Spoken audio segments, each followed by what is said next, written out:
Amados hermanos, amados santos, el pastor Pedro Saavedra les saluda. Supongamos que una persona, después de haber creído en el Señor y ser salva, vive como cualquier otra persona mundana. Tal vez después de 20 años muere sin haber crecido, sin haber madurado, sin haber sido perfeccionado. Cuando el Señor Jesús regrese, ciertamente va a juzgar a esa persona. ¿Piensan ustedes que tal persona está preparada para encontrarse con el Señor? El apóstol Pablo ciertamente estaba preparado, pero aquella persona no lo está. El apóstol Pablo maduró y está listo para ser cosechado, pero no aquella persona. En principio podemos tener la certeza de que el Señor tendrá que tomar ciertas medidas para hacer que esa persona madure y esté lista. En principio, tal persona tendrá que pagar cierto precio para madurar. Aunque el Señor no nos da detalles, podemos ver que en principio los cristianos derrotados no estarán preparados para disfrutar la manifestación del reino de los cielos. Ellos tendrán que pagar cierto precio y sufrir pérdida a fin de madurar. En la segunda parábola, en Mateo 25, la parábola de los talentos, nos muestra el mismo principio. Todos son esclavos, pero a algunos de ellos no se les permitió entrar en la manifestación del reino de los cielos. Vamos a leer Mateo 25, desde el versículo 22 al 30. Dice: acercándose también el que había recibido 2 talentos, dijo: Señor, 2 talentos me entregaste, mira, otros 2 talentos he ganado. Su señor le dijo: bien, esclavo bueno y fiel. Sobre poco has sido fiel, sobre mucho te pondré, entra en el gozo de tu Señor. Pero acercándose también el que había recibido 1 talento, dijo: Señor, te conocía que eres hombre duro, que ciegas donde no sembraste y recoges donde no aventaste. Por lo cual tuve miedo y fui y escondí tu talento en la tierra. Mira, aquí tienes lo que es tuyo. Respondiendo su señor le dijo: esclavo malo y perverso, sabía que ciego donde no sembré y que recojo donde no aventé. Por tanto, debías haber entregado mi dinero a los banqueros y al venir yo hubiera recobrado lo que es mío con los intereses. Quitarle pues el talento y darlo al que tiene 10 talentos, porque a todo el que tiene le será dado y tendrán abundancia, pero al que no tiene aún lo que tiene le será quitado. Y al esclavo inútil echarle en las tinieblas afuera, allí será el llanto y el crujir de dientes. Los esclavos fieles fueron invitados a entrar en el gozo del Señor, pero el esclavo perezoso fue reprendido por el Señor y arrojado a las tinieblas de afuera, donde experimentará el llanto y el crujir de dientes. El esclavo perezoso fue castigado a fin de que madurase y estuviera listo. En el reino de los cielos, o el reino de los cielos, que es el gobierno celestial del Señor Jesús, después de haber sido regenerados, es necesario que estemos sujetos a ese gobierno.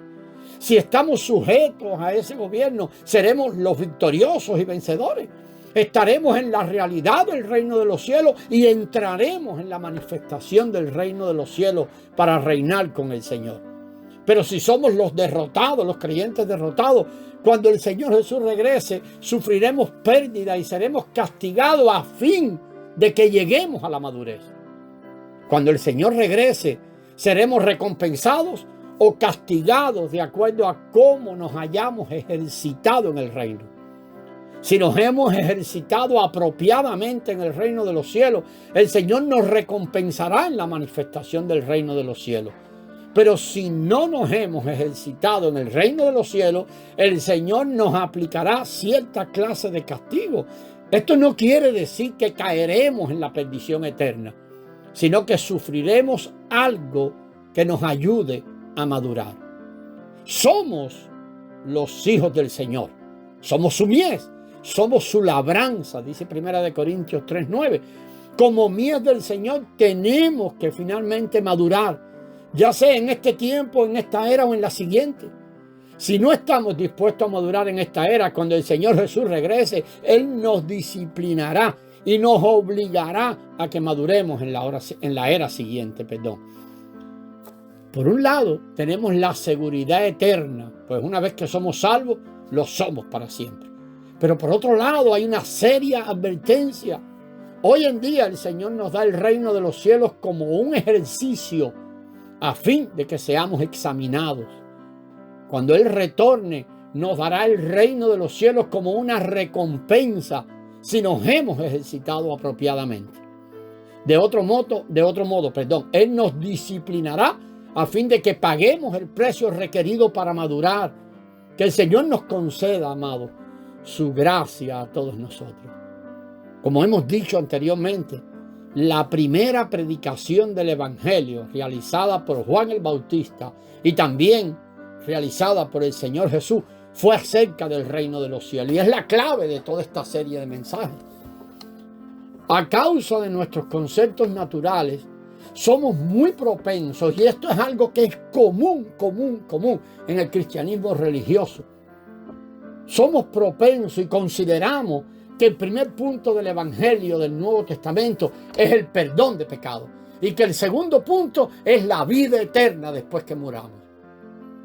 Por un lado, nuestros pecados han sido perdonados. Por el otro, tenemos la vida eterna.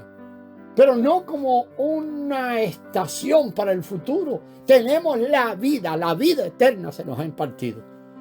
Pero el hecho es, amado, que la primera palabra del Evangelio del Nuevo Testamento es arrepentirse por causa del reino de los cielos. Mateo 3:2, Mateo 4:17. Necesitamos el perdón de los pecados a fin de obtener la vida eterna. Así como tenemos necesidad de la vida eterna a fin de poder sujetarnos al gobierno celestial. El reino es lo que demanda y requiere el Evangelio. La vida es el suplir del Evangelio para que se cumpla tal demanda que el reino requiere. Esto es maravilloso. Lo que el Evangelio demanda, también, amado, lo que el Evangelio demanda de nosotros, también nos lo suministra. El Evangelio nos exige ser gobernados y regidos por los cielos. El Evangelio también nos suministra la vida divina para que cumplamos con las exigencias del reino, porque es esa vida divina la que puede cumplirlas. Por ser cristianos, nacidos de arriba, de lo alto, engendrados por el Padre, no debiéramos tener necesidad de ninguna clase de gobierno terrenal que nos rija, pues ya somos regidos por el gobierno celestial. Este es el verdadero significado del reino de los cielos.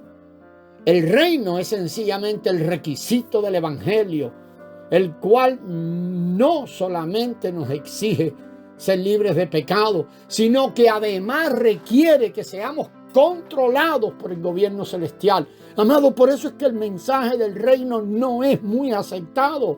El reino sencillamente es lo que el Evangelio requiere y demanda, que no solamente nos exige ser libres de pecado y ahí viene el arrepentimiento y el perdón, sino que además requiere que seamos controlados por ese gobierno celestial. Si hemos de cumplir con los requisitos de una norma tan elevada, debemos tener una vida que esté en un nivel igualmente elevado. De otro modo, nos será imposible conformarnos a un estándar tan elevado. Únicamente la vida divina es capaz de conformarse a ese estándar tan elevado. Únicamente la vida divina puede satisfacer las exigencias del gobierno celestial. El reino es el requisito del Evangelio del Nuevo Testamento, y la vida eterna, el cual es Cristo mismo, es el suministro para que ese requisito pueda ser cumplida. La vida divina, el Cristo de la gloria, la vida de Dios es lo única que puede satisfacer las exigencias del reino. Una vez que vemos el reino, vemos cuán elevado es el estándar que nos exige el Evangelio. No es lo que se predica hoy en día, no es lo que se anuncia. Después de ser salvos, en nuestro ser tenemos una exigencia celestial. Esa vida que se nos ha impartido se convierte en una exigencia celestial que nos demanda vivir a un nivel muy elevado. Podremos alcanzar ese nivel únicamente por el suministro de la vida divina. El reino también guarda mucha relación con la sabiduría y la justicia de Dios. Vamos a tratar de poner estas dos palabras juntas. El reino guarda relación con la sabiduría y la justicia de Dios. El reino es evidencia tanto de la sabiduría como de la justicia de Dios. Sin el reino, la sabiduría y la justicia de Dios no podrán comprobarse a su máxima dimensión.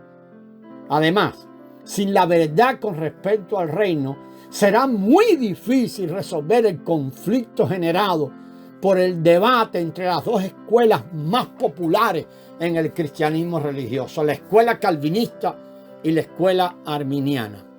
Los calvinistas enfatizan la seguridad eterna de nuestra salvación, mientras que los arminianos afirman que es posible perder la salvación. A lo largo de muchas generaciones, ambas escuelas han disputado y debatido entre sí, y eso lo ha arrastrado y lo hemos arrastrado a través de los años, con sus argumentos, y ambas tienen argumentos. La escuela calvinista puede citar muchos pasajes de la Biblia que prueban la seguridad eterna de la salvación, y la escuela arminiana también cita otros pasajes, sobre todo aquellos de Hebreos 6, Hebreos 10, donde parece indicar que una persona después de ser salva podría caer y estar perdida nuevamente. Pero el punto es este: sin la verdad concerniente al reino, estos dos extremos jamás podrían ser reconciliados. Y es sobre esto que vamos a seguir en el próximo audio. Hermanos, la gracia del Señor sea con vosotros.